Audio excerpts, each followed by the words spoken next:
Hey there guys, welcome back to another video. Today I'll be showing you how to fix Google Drive Access Denied Error 2026.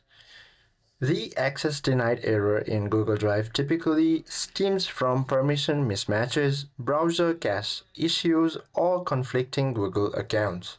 So sometimes I might go ahead and try to open a specific file and there might be a pop-up called access denied, and in such cases access could have been denied. So what you can do is go ahead and log out of that specific account and log into your account with the access for that specific file.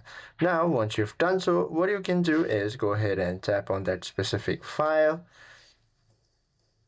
Go ahead and tap on this three-dotted menu icon right next to the file. From there you will be able to find this option called Manage Access. Go ahead and tap on it. Now if you want to share this with anyone with this particular link, you can go ahead and tap on that.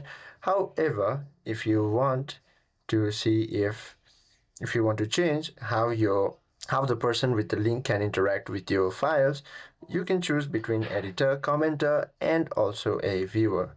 Now once you've done that, all you have to do is go ahead and copy that specific file's link and send it to your friend or your next Gmail. Or if you are the owner of that particular file, you will get an option called this plus icon or this share option. You can type in their specific Gmail and you can just share it to them and they will get the access for that specific file. I hope this video helps you out a lot. If you have any questions or queries, please do comment down below.